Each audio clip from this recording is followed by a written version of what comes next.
लौह पुरुष भारत रत्न सरदार वल्लभ भाई पटेल की आज जयंती है। लखनऊ में एकता दौड़ रन फॉर यूनिटी का शुभारंभ रक्षा मंत्री राजनाथ सिंह और सीएम योगी ने किया शुभारंभ। आइए आपको सीधे लखनऊ लिए चलते, जहां पर मुख्यमंत्री योगी आदित्यनाथ संबोधन दे रहे हैं। उसके प्रति समर्पण का भाव पैदा करने का एक नया भाव पैदा कर सके, इस विश्वास के साथ मैं एचएएल को धन्यवाद दूंगा, स्थानीय प्रशासन को भी धन्यवाद दूंगा कि उन्होंने एक शॉर्ट नोटिस पर इतनी बड़ी संख्या में, इसमें युवा भी हैं, बच्चे भी हैं, बुजुर्ग भी हैं, और सभी लोगों ने आज जिस भाव के साथ इस एकता दौड़ के साथ जुड़ करके इस कार्यक्रम को सफल बनाने के लिए आए हैं, मैं उन सबको भी हृदय से धन्यवाद देते हुए उनका अभिनंदन करता हूं। धन्यवाद। जय हिंद। धन्यवाद माननीय मुख्यमंत्री जी। अब आज के इस एकता दौड़ के मुख्य अतिथि के रूप में उपस्थित हम सभी के मार्गदर्शक, संरक्षक, इस लोकसभा के, लखनऊ लोकसभा के लोकप्रिय सांसद और भारत सरकार के यशस्वी रक्षा मंत्री परम श्रद्धेय माननीय राजनाथ सिंह जी से आग्रह करूंगा कि हम सभी को संबोधित करके हम सभी का उत्साहवर्धन करें। उत्तर प्रदेश के यशस्वी मुख्यमंत्री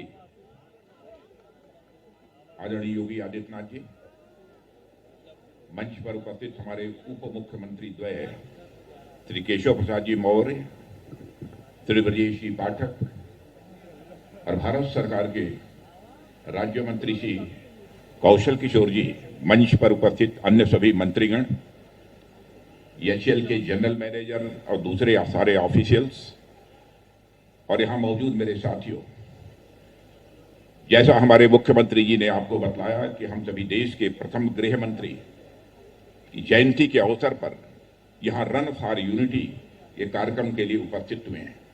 सारे देश में यह एकता दिवस के रूप में मनाया जा रहा है।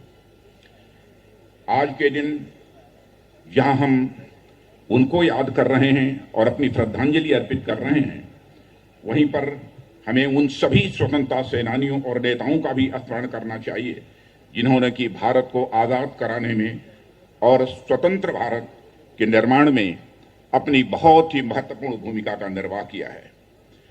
आज जब भारत 15 अगस्त 1947 को आजाद हुआ था तो वह 562 रियासतों में बटा हुआ भारत था। अंग्रेजों ने जानबूझकर रियासतों के विलय करने या अलग रहने का निर्णय करने का मौका दिया था। ऐसे में देश के गृह मंत्री के रूप में सरदार वल्लभ भाई पटेल ने एक जो भूमिका निभाई, उसके कारण भारत हमारा पूरा एक हो पाया।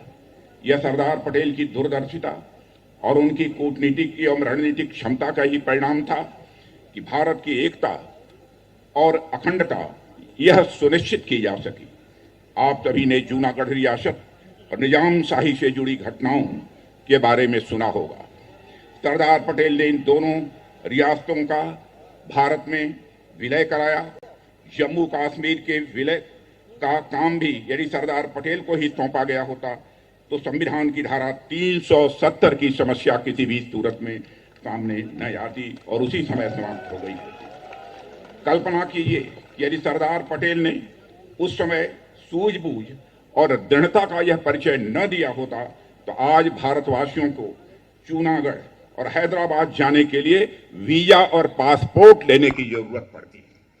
स्वतंत्र भारत को एक भारत बनाने में सरदार पटेल की जो भूमिका रही है मेरे साथियों, उसको प्रमुखता से देश की जनता के सामने नहीं आने दिया गया और यह कुछ लोगों तक ही से भारत में सीमित रखा गया।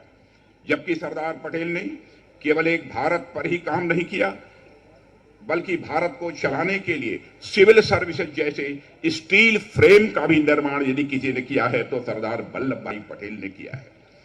पिछले लगभग 10 वर्षों में हम सरदार पटेल को वह सम्मान दिलाने का प्रयास कर रहे हैं जिसके वे हमेशा सच्चे हकदार रहे हैं।